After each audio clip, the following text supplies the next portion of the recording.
Hello guys, BPSC online academy में आप लोग का बहुत बहुत स्वागत है।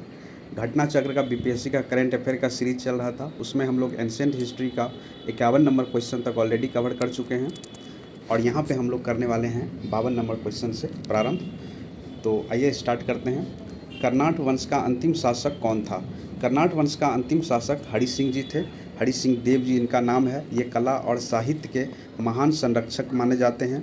इन्हें पंजी व्यवस्था की शुरुआत की थी, याद रखिएगा, पंजी व्यवस्था की शुरुआत किसने की थी? तो ये कर्नाट वंश के जो अंतिम शासक थे हरि सिंह, उसके द्वारा शुरू किया गया था।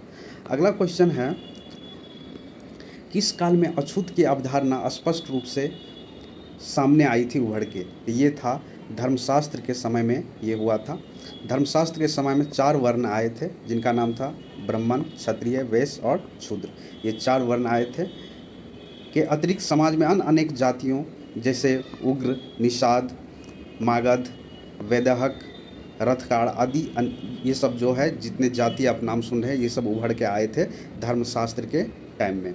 पाणिनि ने 2 प्रकार के शूद्रों का उल्लेख किया है, निर्वसित और अनिवर्सित। इसमें पहले प्रकार के शूद्र ही अस्पर्श माने जाते हैं, मतलब दोनों ही क्या थे? छुआछूत मानते थे दोनों से। ठीक है, तो आइए दूसरा आगे बढ़ते हैं हम लोग। आगे है, कनिष्क के शासनकाल में बौद्ध सभा की किस नगर में आयोजित की गई थी? तो कनिष्क के टाइम में बौद्ध सभा की जो आयोजित की गई थी, ये कश्मीर में। बौद्ध धर्म की चौथी और अंतिम संगति सभा जो हुआ था वो कुषाण के टाइम में, और यहाँ के कुषाण के राजा उस टाइम में कौन थे? कनिष्क थे। और राजकाल में कश्मीर के कुंडाला वन में हुआ था। इसकी अध्यक्षता जो थी वो वसुमित्र के द्वारा किया गया था। अश्वघोष इसके अध्यक्ष थे और यहाँ बौद्ध ग्रंथ के कठिन अंशों पर सामयिक विचार किया गया। ठीक है, आगे है 55 नंबर, प्रथम बौद्ध संगति के अध्यक्ष कौन थे? तो प्रथम बौद्ध संगति के जो अध्यक्ष थे वो महाकश्यप को बनाया गया था। और प्रथम बौद्ध संगति जो हुआ था, ये हुआ था राजगीर में, जिसको गिरिराज के नाम से भी जाना जाता है। अगला क्वेश्चन है, भगवान बुद्ध के महापरिनिर्वाण के बाद पहली बौद्ध संगति हुई थी, ये कहाँ पे? राजगीर में। ठीक है, जिसको राजगिरी के नाम से भी हम लोग जानते हैं। महापरिनिर्वाण के बाद हुई थी, तो ये बात आप लोग याद रखिएगा। कभी कभी पूछ देता है कि निर्वाण के बाद पहला बौद्ध संगति कहाँ हुआ था, तो ये राजगीर में। वैसे ही पहला ही राजगीर में ही हुआ था, लेकिन महापरिनिर्वाण होने के बाद, मतलब जब बौद्ध जी की मृत्यु हो गई थी, उसी के बाद ये बौद्ध संगति का आयोजन किया गया था। और इसके जो अध्यक्ष बनाए गए थे, तो यहाँ पे देख रहे हैं, महाकश्यप को अध्यक्ष बनाए गए थे। अगला क्वेश्चन है, ये देखिए मिलाने वाला है, थोड़ा ढंग से देखिएगा। बुद्ध के जीवन की 4 महत्वपूर्ण घटना और उससे संबंध 4 स्थानों के नीचे उल्लेख है। यह 2 स्तंभ 1 एंड स्तंभ 2 में अंकित है। आपको इनको सुमेलित करना है। जैसे जन्म कहाँ हुआ था? लुम्बिनी, नेपाल में हुआ था। ज्ञान प्राप्ति कहाँ हुआ था? तो बोध गया में हुआ था। प्रथम प्रवचन या प्रथम उपदेश जो दिए थे, ये कहाँ पे दिए थे? ये सारनाथ में दिए थे। निधन कहाँ हुआ था इनका? तो निधन हुआ था कुशीनगर में। ठीक है, तो ये इस हिसाब से इसका आंसर क्या हो गया? सी हो गया। तो इसके बारे में थोड़ा जानकारी हम लोग ले लेते हैं। महात्मा बुद्ध का जन्म 563 ईसा पूर्व में कपिल वस्तु के समीप लुम्बिनी वन में हुआ था। बोध गया में बैसाख पूर्णिमा की रात को उन्हें ज्ञान प्राप्ति हुआ और काशी के ऋषि पतन सारनाथ में, पहले उनका जो नाम था ये ऋषि पतन नाम था सारनाथ का, उन्होंने प्रथम उपदेश जो दिया था इसी सारनाथ या ऋषि पतन में दिए थे, जिसको धर्म चक्र परिवर्तन कहा गया। कुशीनगर में इनका निधन हुआ। बौद्ध संगति में जब बौद्ध संगति साहित्य में जब किसी का देहांत हो जाता है या मर जाते हैं, तो उसको महापरिनिर्वाण कहा जाता है। ठीक है, बोध गया में किसे ज्ञान की प्राप्ति हुई थी? तो गौतम बुद्ध को ज्ञान की प्राप्ति बोध गया में हुआ था। अगला है, बोध गया में महाबोधि मंदिर बनाया गया था, जहाँ गौतम बुद्ध को ज्ञान प्राप्त हुआ था। बोध गया में जो देख रहे होंगे महाबोधि मंदिर, वहाँ पे बनाया गया जहाँ पे गौतम बुद्ध को ज्ञान की प्राप्ति हुई थी। इसका व्याख्या है, बोध गया में 6 वर्षों की साधना के पश्चात 35 वर्ष की आयु में महात्मा बुद्ध ने बैसाख पूर्णिमा की रात को एक पीपल वृक्ष के नीचे ज्ञान प्राप्ति हुई। इस स्थल पर मंदिर का निर्माण सम्राट अशोक ने 3री शताब्दी में प्रारंभ किया, परंतु इसका वर्तमान स्वरूप जो है 5वीं-6ठी शताब्दी से निर्मित हुआ है। यह मंदिर पूरी तरह ईंटों से निर्मित है। 2002 में यूनेस्को द्वारा यह विश्व धरोहर स्थल भी घोषित किया गया है। अगला क्वेश्चन है, गौतम बुद्ध को एक देवता का स्थान किस राजा के युग में प्राप्त हुआ था? तो ये प्राप्त हुआ था कनिष्क के टाइम में, ठीक है। कनिष्का के काल में ये हुआ था, जब चतुर्थ बौद्ध संगति का आयोजन किया गया था और वहाँ पे 2 बुक लाया गया था, हिनायन और महानायन। एक का मतलब होता है पुराने फ्लोर, एक का मतलब होता है नए वाले फ्लोर, ठीक है। इसी टाइम में कनिष्क के टाइम में गौतम बुद्ध को भगवान का दर्जा दिया गया था। अगला क्वेश्चन है, ईसा पूर्व 6ठी शताब्दी में विश्व की प्रथम गणतंत्रात्मक व्यवस्था कहाँ थी? तो ये कहाँ पे था? वैशाली में, ठीक है। वज्जी महासंघ भी और मल नामक 2 राज्य में गणतंत्रात्मक शासन प्रचलित थी। वज्जी 8 राज्यों का क्या था? एक संघ था, और ये जिसमें वैशाली के लिच्छवी में सर्वाधिक शक्तिशाली थे। लिच्छवी जो थे वैशाली के थे, और इसमें सारे संघ में सबसे शक्तिशाली जो थे वैशाली थे, ठीक है। वज्जी महासंघ कहा जाता है इसको, ठीक है। अंगुत्तर निकाय है, ये याद रखिएगा। अंगुत्तर निकाय जो है वो क्या है? एक सेकेंड। अंगुत्तर निकाय जो है ये बौद्ध के ग्रंथ है, और भगवती सूत्र जो है वो जैन के ग्रंथ है। इसके अनुसार जो सूची मिलता है महाजनपद के 16 महाजनपद का, वो है अंग, मगध, काशी, कौशल, वज्जी, मल, और यही वज्जी महासंघ हुआ करता था, जिसमें 8 राज्यों का संघ हुआ करता था, जिसमें वैशाली सबसे शक्तिशाली हुआ करता था। मल, चेदी, वत्स, पुरु, पंचाल, मत्स्य और सुरसेन, अस्मक, अवंती, गंधार और कंबोज, ये 16 राज्यों का जो चर्चा मिलता है, जो 600 BC में उभर के आए थे सामने, ये अंगुत्तर निकाय से आता है, जो कि बौद्ध का एक ग्रंथ है। इन सभी महाजनपद में एकमात्र महाजनपद अस्मक दक्षिण भारत में स्थित था। अस्मक जो था वो कहाँ पे? दक्षिण भारत में, ठीक है। जन वसभ सूत्र के केवल 12 राज्य के ही नाम मिलते हैं। जैन ग्रंथ जो भगवती सूत्र भी क्या है, इसमें महाजनपद की सूची मिलती है, ठीक है। किंतु वहाँ नाम जो है कुछ भिन्न मिलेंगे, लेकिन 16 वहाँ भी है। 63 नंबर क्वेश्चन है, नालंदा विश्वविद्यालय की स्थापना का युग कौन सा रहा था? तो ये गुप्त काल में हुआ था, कुमार गुप्ता के द्वारा करवाया गया था। नालंदा एक विख्यात बौद्ध पीठ है, मतलब बौद्ध के विश्वविद्यालय था ये। यह दक्षिण बिहार के राजगीर के निकट स्थित था, ठीक है, नालंदा डिस्ट्रिक्ट में। और इसको जो है बख्तियार खलजी तोड़ भी दिया था, ठीक है। याद रखिएगा, नालंदा विश्वविद्यालय जो था कुमारगुप्त फर्स्ट के द्वारा बनाया गया था, जो गुप्ता वंश से बिलोंग करते थे। उसके बाद अगला है 64 नंबर क्वेश्चन है, नालंदा विश्वविद्यालय किस लिए प्रसिद्ध था?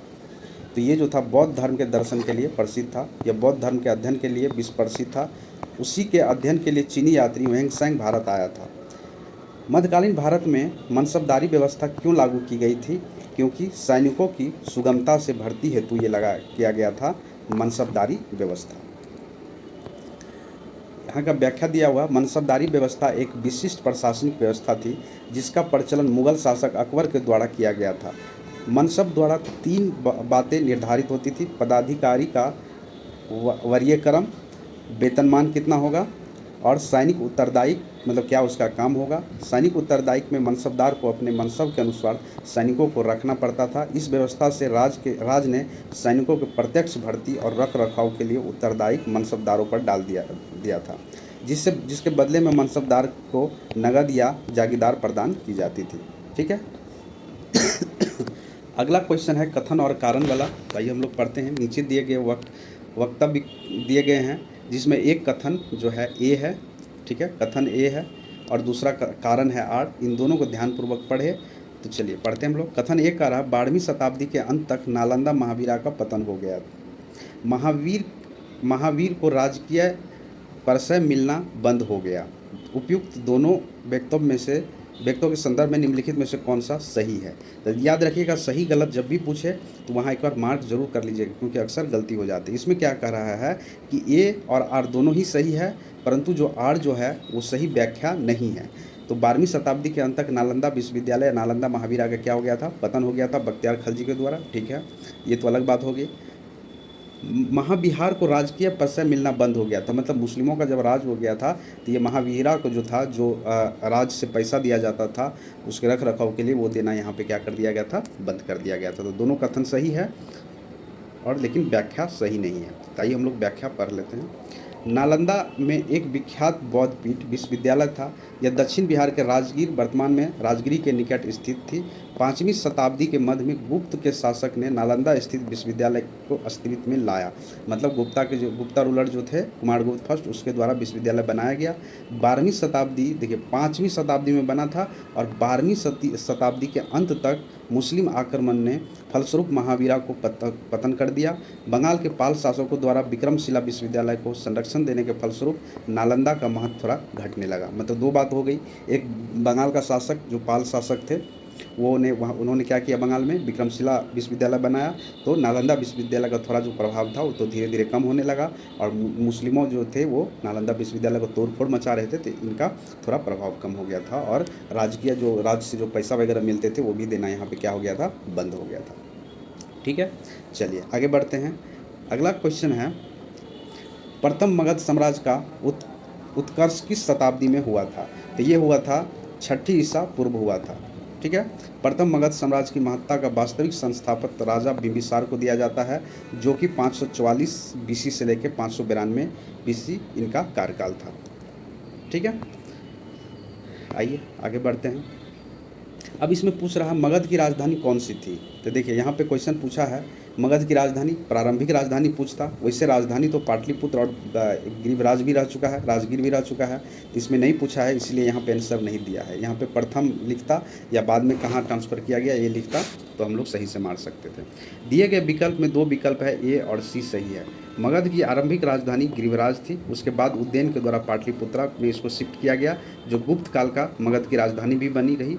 मगध साम्राज्य पर शासन करने वाला प्रथम राजवंश के विषय में बौद्ध ग्रंथों एवं पुराणों में अलग अलग विवरण मिलता है। पुराणों के अनुसार मगध पर शासन करने वाला पहला राजवंश जो था वो बृहद वंश था। तो याद रखिएगा, मगध के अनुसार पुराणों के अनुसार अगर पहला शासक की बात करें तो कौन थे? बृहद वंश थे और इस वंश का पहला राजा हुआ करता था जरासंध, जिसने गिरिराज को अपनी राजधानी बनाई थी सबसे पहले।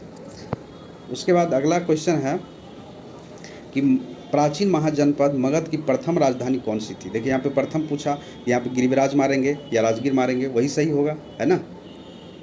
नहीं गिरिराज, तो कोई क्या होगा, उपयुक्त में से कोई नहीं। ठीक है, अगला क्वेश्चन है नंद वंश के पश्चात मगध पर किस राजवंश ने शासन किया? मतलब नंद वंश के बाद किस राजवंश का शासन हुआ मगध पे? तो ये रहा मौर्य वंश का। नंद वंश की स्थापना शिशुनाग वंश के द्वारा अंत करके की गई थी। नंद वंश के कुल 9 राजा हुए। उग्रसेन, जिसने पुराणों में महापद्म कहा गया, पंडुगति, भूतपाल और राष्ट्रपाल, गोविशानक और 10 सिद्धक, कैवर्त तथा धनानंद, ये 9 शासक हुआ। क्या चीज़ में? नंद वंश में। धनानंद जिसको बोलते हैं, धनानंद यहाँ लिखा हुआ धनानंद। नंद वंश में जनता के बलपूर्वक धन वसूले, छोटी छोटी वस्तुओं पर भारी कर लगाने का कारण जनता जो है राजा के विरुद्ध हो गई। चारों ओर घृणा और असंतोष का वातावरण फैल गई। इसका लाभ उठाकर चंद्रगुप्त मौर्य ने चाणक्य की मदद से धनानंद की हत्या कर नंद वंश का अंत कर दिया और मौर्य वंश का स्थापना हो गया था। ठीक है, चलिए आगे बढ़ते हैं हम लोग। अगला क्वेश्चन है किसके ग्रंथ में चंद्रगुप्त मौर्य का विशिष्ट रूप से वर्णन हुआ है? वह है कौन सा? विशाख दत्त जो है, मुंड्राक्षा बुक जो नाम सुने होंगे, इसके द्वारा लिखा गया। विशाख दत्त के द्वारा चंद्रगुप्त मौर्य के विषय में विस्तृत सूचना प्राप्त होती है इससे। इस ग्रंथ में चंद्रगुप्त को नंदराज का पुत्र माना गया है। मुद्राक्ष में चंद्रगुप्त को बिरसल कहा गया है तथा कुलीनहील भी कहा गया, मतलब कोई कुल के नहीं थे या छोटे कुल के थे, इस तरह से। 18वीं शताब्दी में कुंडल राज मुद्राक्ष पर टीका लिखी। मुद्राक्ष के अतिरिक्त विशाख दत्ता के नाम से 2 अन्य रचनाएं भी प्राप्त हुई। देवी चंद्रगुप्तम, ये भी विशाख दत्ता लिखे थे। अभिसारिका वंचित या अभिसारिका वंधित, ये बुक मिले इनके नाम से। ये तीनों बुक का नाम याद रखिएगा। मुंड्राक्ष विशाख दत्त के द्वारा लिखा गया। बिरसल कहा गया था इसमें चंद्रगुप्त मौर्य का, या कुलीनहील कहा गया था। ये 18वीं शताब्दी में इस पर जब टिप्पणी हुई तो इसके नाम से विशाख दत्त के नाम से 2 और बुक मिले, जैसे देवी चंद्रगुप्तम और अभिसारिका, इस तरह के बुक मिले। चलिए आगे है 72 नंबर क्वेश्चन, निम्नलिखित में से मगध का कौन सा राजा सिकंदर महान के समकालीन था? तो ये थे धनानंद, नंद वंश के जो राजा थे, लास्ट राजा धनानंद वही थे। महापदानंद के उत्तराधिकारियों की संख्या पुराणों तथा बौद्ध ग्रंथ में 8 मिलती है। ठीक है, महापदानंद मतलब नंद वंश में टोटल 8 राजा हुए। इस वंश का अंतिम राजा जो थे वो धनानंद थे, जो कि सिकंदर के समकालीन था। उसे यूनानियों लेखों ने अग्रमीज कहा। जोनोफोस उसे बहुत धनढाई व्यक्ति मानता था और भद्रसाल उसे सेनापति था। ठीक है, तो धनानंद के जो सेनापति थे वो कौन थे? भद्रसाल थे। ठीक है, थोड़ा प्रोनाउंसिएशन देख लीजिएगा, थोड़ा बड़ा अजीब अजीब लिखा रहता है। चलिए आगे हम लोग बात करते हैं 73 नंबर क्वेश्चन पे। तो 73 नंबर क्वेश्चन कर रहा है, पाटलिपुत्रा में स्थित चंद्रगुप्त का महल मुक्त बना है। क्या चीज़ से बना है? तो ये लकड़ी से बना है। पाटलिपुत्रा में चंद्रगुप्त का महल। बिहार के पटना के समीप कुलंदी बाग एवं कुम्हरार में की गई खुदाई मौर्य काल के लकड़ी के विशाल भवनों का अवशेष प्रकाश में आया है। उन्हें प्रकाश में लाने का श्रेय जो आता है स्पूनर महोदय को। बुलंदी बाग से नगर के परकोटे के अवशेष तथा कुम्हरार से राजप्रसाद का भी अवशेष यहाँ से मिला है। ठीक है, चलिए आगे है, अष्टप्रधान का गठन किसके द्वारा किया गया था? तो अष्टप्रधान जो थे वो शिवाजी के राज में था। शिवाजी के राज के प्रशासन के लिए केंद्रीय स्तर पर एक अष्टप्रधान का गठन किया गया था, जिसमें 8 व्यक्ति थे, 8 मंत्री कह सकते हैं। इसके अंतर्गत 8 मंत्रियों की नियुक्ति किया गया था। इसमें पेशवा, आत्म मंत्री, सचिव, सुमंत, सेनापति, पंडित राव, न्यायाधीश शामिल थे। ये शिवाजी के राज प्रशासन के आधुनिक काल के सचिवों की भांति कार्य करते थे। इनका कार्य राजा को परामर्श देना मात्र था। इसे किसी भी अर्थ में मंत्रिमंडल नहीं कहा जा सकता। प्रत्येक मंत्री राजा के प्रति उत्तरदायी था। ठीक है, चलिए आगे बढ़ते हैं हम लोग।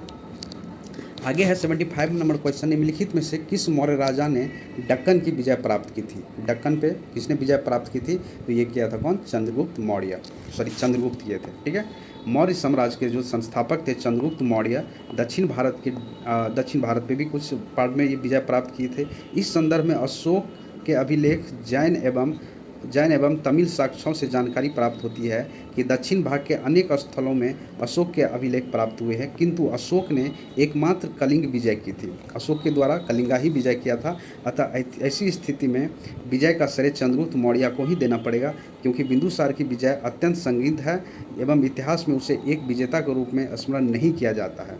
जैन एवं तमिल साक्ष्य भी चंद्रगुप्त मौर्य की दक्षिण विजय की पुष्टि करते हैं।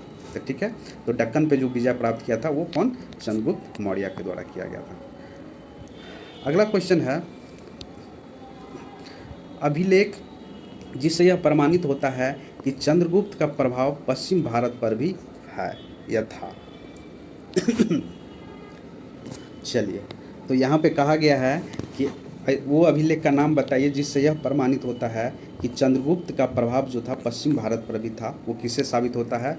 तो रुद्रा दामन का जूनागढ़ का अभिलेख से साबित होता है कि चंद्रगुप्त का जो प्रभाव था वो पश्चिम में भी था। इसका व्याख्या हम लोग देख लेते हैं। रुद्रा दामन के जूनागढ़ अभिलेख से यह ज्ञात होता है कि चंद्रगुप्त मौर्य के सौराष्ट्र स्थित प्रांतीय पुष्यगुप्त ने वहाँ सुदर्शन झील बनवाई थी। बाद में अशोक ने यूनानी गवर्नर तुसाप ने इसे जलाशय के साथ बहुत सी नहरें बनाई। इस प्रांत को अनर्थ तथा सुराष्ट्र कहा गया। इसे पश्चिम भारत का चंद्रगुप्त के आधिपत्य का प्रमाण मिलता है। तो जब वहाँ सुदर्शन झील बना रहे तो इसका मतलब कहीं न कहीं उसका आधिपत्य पश्चिम भारत में भी था। अगला क्वेश्चन है, निम्न में से कौन सा क्षेत्र अशोक के साम्राज्य के सम्मिलित नहीं था। तो इसमें जो था अशोक के राज में श्रीलंका सम्मिलित नहीं था, बाकी अफगानिस्तान, बिहार और कलिंगा सम्मिलित था ही। श्रीलंका अशोक के साम्राज्य में सम्मिलित नहीं था। द्वितीय अभिलेख से स्पष्ट होता है कि भारत में अशोक का अधिकार चोल, पांडे और केरलपुत, ताम्रपनी श्रीलंका को छोड़कर सर्वत्र जगह था, क्योंकि इस राज्यों को प्रत्येक सीमावर्ती राज कहा गया था। ठीक है, चलिए आगे बढ़ते हैं हम लोग। आगे है 78 नंबर क्वेश्चन, अशोक के शासनकाल में बौद्ध सभा किस नगर में आयोजित की गई थी? तो ये किया गया था पाटलिपुत्र में। ठीक है, यहाँ पे दीपावंशम और महावंशम 2 बुक यहाँ पे कंपाइल किया गया था।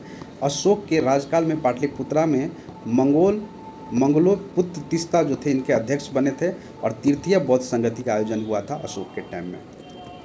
ठीक है।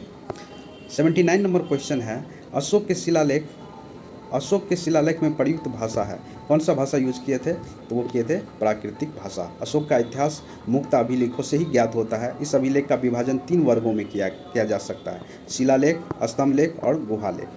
शिलालेख 14 विभिन्न लेखों का एक समूह है जो 8 भिन्न स्थानों से प्राप्त किए गए हैं। ये स्थान है साहबजादी, मनसेहरा, कालसी, गिरनार, धौली, जौगढ़, एरेगुडी, सोपाड़ा। अशोक के अधिकांश अभिलेख जो है प्राकृतिक भाषा में एवं ब्राह्मी भाषा में लिखे गए हैं।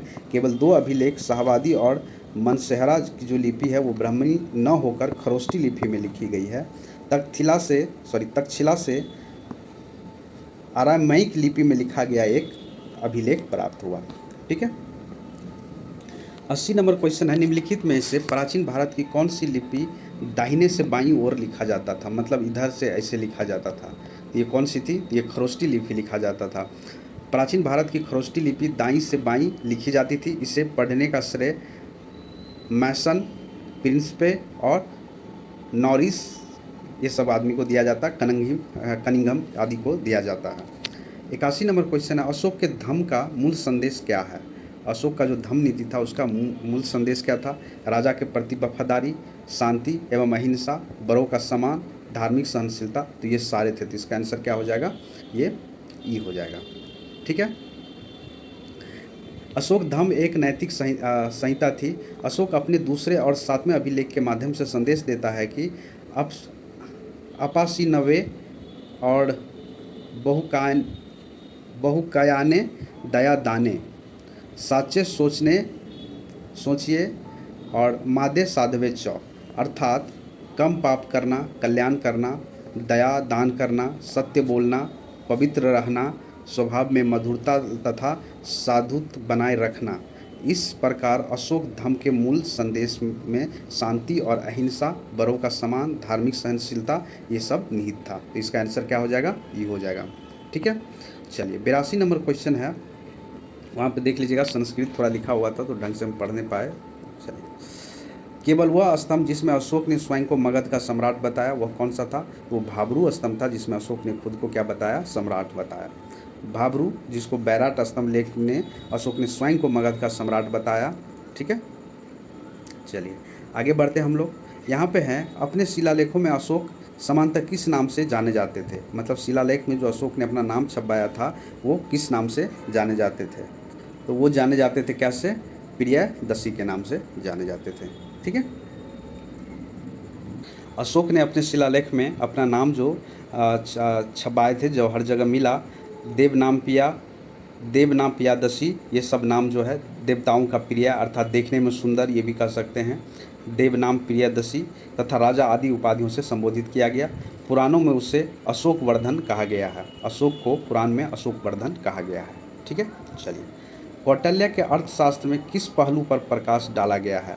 तो कौटिल्य के अर्थशास्त्र में राजनीतिक नीति का उल्लेख किया गया है, जो कि मौर्य साम्राज्य के नीतियों का उल्लेख मिलता है। कौटिल्य के अर्थशास्त्र द्वारा चंद्रगुप्त मौर्य के शासनकाल की बहुत सी बातें ज्ञान प्राप्त होता है। यह वस्तुतः ऐतिहासिक ग्रंथ नहीं अपितु राजनीतिक शास्त्र का एक अद्वितीय ग्रंथ है। इसकी तुलना मैकवेली के प्रिंस से की जाती है। ठीक है। चलिए आगे बढ़ते हैं। 45 नंबर क्वेश्चन है, कौटिल्य की पुस्तक अर्थशास्त्र किस विषय पर आधारित है? तो ये देखिए, यहाँ पे हम बता रहे हैं आर्थिक संबंध या शासन कला के सिद्धांत का और अभ्यास, विदेश नीति, धन संचय। तो इसका आंसर ई दिया हुआ है, ये पढ़ते हैं तब क्लियर होगा। कौटिल्य चाणक्य द्वारा मौर्य काल में रचित अर्थशास्त्र शासन के सिद्धांतों और अभ्यास की पुस्तक है। ठीक है। इसमें राज्य के लिए मंडल सिद्धांत है जो विदेश नीति की व्याख्या करता है, और क्या था ये? शासन के सिद्धांत और अभ्यास की पुस्तक है, इसका व्याख्या कर रहा है। इसके अलावा इसमें सप्तांग सिद्धांत भी है, राजा, आत्म, जनपद, दुर्ग, कोष, दंड एवं मित्र की सर्वप्रथम व्याख्या मिलता है। ठीक है। और अर्थशास्त्र के तत्कालीन प्रशासन एवं कृषि, शिल्प, व्यापार व्यवस्था भी इसकी जानकारी देता है। तो इसमें आंसर क्या हो जाएगा? सारे हो जाएगा, मतलब ई हो गया इसका आंसर। 86 नंबर क्वेश्चन है, मैगथनीज ने भारतीय समाज को कितनी श्रेणियों में विभाजित किया था?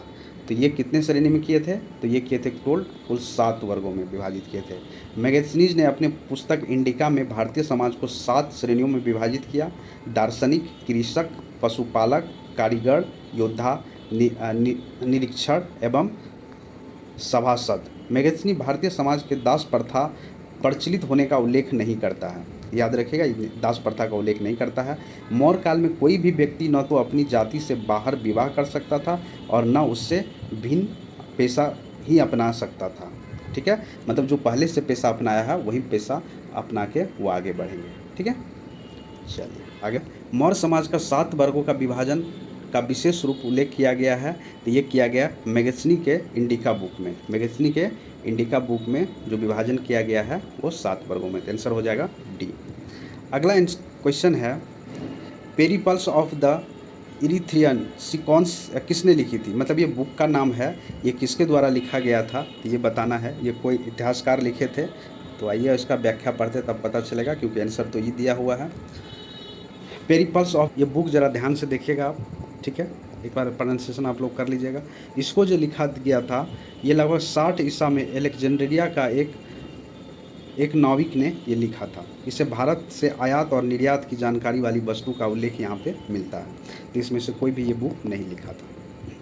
ठीक है, चलिए 89 नंबर क्वेश्चन पढ़ रहे हैं। वह स्रोत जिससे पाटलिपुत्र के प्रशासन का वर्णन उपलब्ध है वह कौन सा है? इंडिका, जो मैगथनी के द्वारा लिखा गया। पाटलिपुत्र नगर का प्रशासन मैगथनीज के इंडिका से प्राप्त होता है। मैगथनीज ने पाटलिपुत्रा के नगर परिषद की पाँच सदस्यों वाली 6 समितियों का उल्लेख किया है। वह नगर के पदाधिकारियों को एस्टोनोमोई कहता था। ठीक है, चलिए आगे बढ़ते हैं। 90 नंबर क्वेश्चन है। 90 नंबर में कह रहा है, पाटलिपुत्रा को किस शासक ने सर्वप्रथम अपनी राजधानी बनाई थी? तो वो बनाई थी, जो जितने में दिया अगर उतने में हम लोग बात करें तो ये चंद्रगुप्त मौर्य के द्वारा बनाया गया था। अगर वैसे अगर बात करें तो उज्जैन के द्वारा ये पहली बार राजधानी घोषित किया गया था। वस्तुतः पाटलिपुत्रा गंगा और सोन नदी के संगम पर बसा हुआ है। हरियंका वंश जो उज्जैन था, इन्होंने अपनी राजधानी राजगिरी से हट के पाटलिपुत्रा स्थानांतरित किया था, किंतु विकल्प में उज्जैन नहीं है। तो सही आंसर क्या हो जाएगा? मौर्य, चंद्रगुप्त मौर्य। अगला क्वेश्चन है 51 नंबर। इसमें से किसने सर्वप्रथम व्यापक पैमाने पर स्वर्ण मुद्रा का प्रचलन किया था? तो स्वर्ण के इसके ऑप्शन जो है पढ़ते हम लोग। ये पुष्यमित्र शुंग, मनेंद्र, और भी ऑप्शन देखिए क्या है यहाँ पे होगा, एक सेकेंड, हाँ, बीमा कदापिशेष, गौतमी पुत्र, सतकर्णी, और उपयुक्त में से कोई नहीं, उपयुक्त में से एक से अधिक। तो इसका सही उत्तर क्या हो जाएगा? बीमा कदापिशेष। कुषाण के ये शासक थे। ये बड़े पैमाने पर स्वर्ण मुद्रा का प्रचलन में लाया था। ठीक है, प्रारंभ किया। भारतीय उपमहाद्वीप में उनका सबसे महत्वपूर्ण योगदान था। कुषाण शासक बीमा कदापिशेष स्वर्ण मुद्राओं के प्रचलन का श्रेय दिया जाता है। आगे क्वेश्चन है, कला की गांधार शैली निम्नलिखित में से निम्न समय में से फली फूली, मतलब किस समय में ये फली फूली? तो ये कुषाण के समय में ये फली फूली गांधार शैली। कुषाण शासक कनिष्क के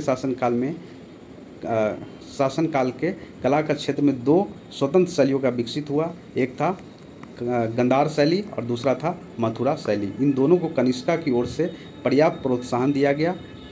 गांधार कला जो है यूनानियों कला से प्रभावित हुआ था। चलिए आगे है 93 नंबर। इसमें से किस शासक ने चतुर्थ बौद्ध संगति कश्मीर में आयोजित की थी? तो ये थे कौन? कनिष्का, जो कुषाण के राजा थे। बौद्ध धर्म की चतुर्थ बौद्ध संगति जो आयोजित किया गया था, ये कुषाण के शासक कनिष्क के द्वारा किया गया था। कहाँ पे?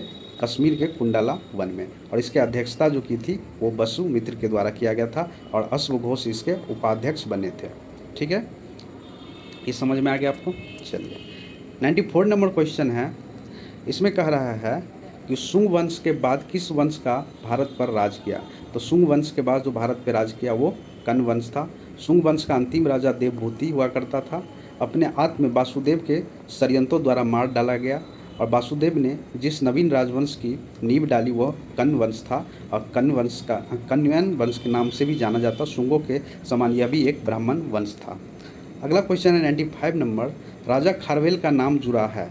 तो राजा खारवेल का किससे नाम जुड़ा है? आइए हम लोग ऑप्शन देखते हैं। पहला ऑप्शन है गिरनार के स्तंभ लेख के साथ। अगला ऑप्शन है आपका जूनागढ़ स्तंभ लेख के साथ। तीसरा है हाथी गुफा लेक के साथ, और चौथा है सरनाथ लेक के साथ। इसमें सही आंसर जो होगा, राजा खारवेल का नाम जो जुड़ा है वो हाथी गुफा के साथ जुड़ा हुआ है। आइए इसका थोड़ा हम लोग पढ़ लेते हैं व्याख्या, देखते क्या बताता, कुछ नया बात पता चल जाए। कलिंग का चेदी शासक खारवेल प्राचीन भारतीय इतिहास के महानतम सम्राटों में से एक था। उड़ीसा प्रांत में भुवनेश्वर से 3 मील की दूरी पर स्थित उदयगिरी पहाड़ी की हाथी गुफा से उसका एक बिना तिथि का अभिलेख प्राप्त हुआ। इसमें खारवेल के बचपन, शिक्षा, अभिषेक, राजाभिषेक और राजा होने के बाद के 13 वर्षों का शासनकाल की घटना का क्रमबद्ध विवरण दिया हुआ है। यह अभिलेख खारवेल का इतिहास जानने का एकमात्र स्रोत है। ठीक है, चलिए 96 नंबर क्वेश्चन कह रहा है, नगरों का क्रमिक पतन किस काल में एक महत्वपूर्ण विशेषता थी? तो ये था किस काल में? गुप्त काल में। गुप्त काल में नगर क्रमिक पतन की ओर अग्रसर हुए। संपूर्ण गंगा घाटी में जो शहर पहले अत्यंत समृद्ध अवस्था में थे, उसमें से अधिकांश गुप्त युग में या तो त्याग दिया गया या वहाँ के आभसन से पर्याप्त विघटन हुआ। पाटलिपुत्र जैसा महत्वपूर्ण नगर ह्वेंगसैंग ने आगमन तक गांव बन गया था। मतलब पाटलिपुत्र जो था इतना भव्य शहर बसा हुआ था, वो ह्वेंगसैंग के आते आते वो क्या हुआ था, एक गांव बन चुका था। मथुरा जैसी महत्वपूर्ण नगर कुम्हड़ाड़, सोनपुर, उत्तर प्रदेश में गंगा घाटी का अनेक महत्वपूर्ण घाटी जो था उसका ह्रास हो चुका था। तो नगरों के कार्मिक पतन के किस काल में एक महत्वपूर्ण विशेषता थी? तो ये थी गुप्त काल के। ठीक है, चलिए आगे बढ़ते हैं हम लोग। आगे है, निम्नलिखित में से कौन सा बंदरगाह गुप्त काल में उत्तर भारतीय व्यापार के लिए उपयोग किया जाता था? तो आइए हम लोग यहाँ पढ़ते हैं, क्योंकि आंसर इसका ही दिया हुआ। गुप्त काल में बंगाल के ताम्रलिपि एक प्रमुख बंदरगाह था। ठीक है, ये ताम्रलिपि कहाँ है? बंगाल में है, जहाँ से उत्तर भारत के साथ दक्षिण पूर्व एशियाई, चीन, लंका, जावा, सुमात्रा आदि देशों के साथ व्यापार होता था। पश्चिमी भारत का प्रमुख बंदरगाह जो था ये भरोच हुआ करता था। ठीक है, भरोच हुआ करता था, जहाँ से पश्चिमी देश के साथ समुद्री व्यापार होता था। इसके अलावा कल्याण और बम्बई से उत्तर भारतीय व्यापार होता था। तो इसमें जो आंसर हो जाएगा, क्या हो जाएगा? निम्नलिखित में से कौन सा बंदरगाह गुप्त काल के उत्तर भारतीय व्यापार के लिए उपयोग किया जाता था? तो देखिए दोनों जो थे वो भरोच और ताम्रलिपि, ये सारे जो थे उत्तर भारत के व्यापार के लिए ही यूज किया जाता था। अगला क्वेश्चन है, किस शासक वंश ने मंदिरों एवं ब्राह्मणों को सबसे अधिक ग्राम अनुदान में दिया था? ठीक है, ऑप्शन है आपका गुप्त वंश, पाल वंश, और ये ऑप्शन पर है तो इसमें आंसर पता चल गया होगा आपको। तो ये हुआ था किस टाइम में? गुप्त काल में सबसे ज़्यादा हुआ था। क्या हुआ है तो आइए हम लोग पढ़ लेते हैं। गुप्त वंश के शासकों ने मंदिर एवं ब्राह्मणों को सबसे अधिक ग्राम अनुदान में दिए थे। गुप्त लेखों में जिन भूमि दानों का उल्लेख किया गया उसमें स्पष्ट है कि भूमि दान के साथ गांव की भूमि से उत्पन्न होने वाली आय भी गृहता को सौंप दिया जाता था।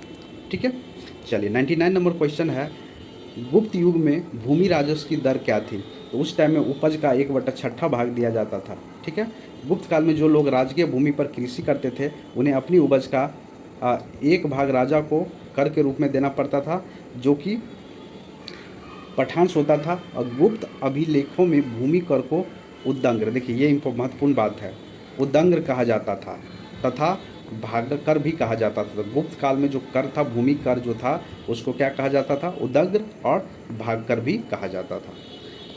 100 नंबर क्वेश्चन है, भागवत संप्रदाय के विकसित में किसकी देन अत्यधिक थी? तो ये था किसका? ये गुप्त का। भागवत संप्रदाय के विकसित में किसकी देन अत्यधिक थी? तो ये कौन से वंश थे? गुप्त वंश। भागवत अथवा वैष्णव धर्म का जो था मतलब चरम पे पहुंचना वो गुप्त राजाओं के टाइम पे था। ठीक है, तो ये आप लोगों को पता ही चल गया होगा। चलिए अब है 101 नंबर क्वेश्चन, और यहीं पे हम लोग विराम देंगे। फिर नेक्स्ट सीरीज जब नेक्स्ट वीडियो आएगा वहाँ से 102 नंबर क्वेश्चन से हम लोग स्टार्ट करेंगे। इनमें से किसने पहली बार यह व्याख्या की थी कि पृथ्वी की अपनी धुरी पर घूमने के कारण प्रतिदिन सूर्योदय एवं सूर्यास्त होता था? तो ये सबसे पहले कौन कहा था? आर्यभट्ट के द्वारा कहा गया था। आर्यभट्ट प्रथम व्यक्ति थे जिन्होंने यह व्याख्या की थी कि पृथ्वी के अपनी धुरी पर घूमने के कारण प्रतिदिन सूर्योदय और सूर्यास्त होता है। ठीक है, तो thank you for watching BPSC online academy. अब नेक्स्ट मिलते हैं नेक्स्ट वीडियो में। Thank you for watching BPSC online academy. अच्छा लगा तो लाइक करिए, शेयर करिए, सब्सक्राइब करिए। Thank you for watching. मिलते हैं अगले वीडियो में। धन्यवाद।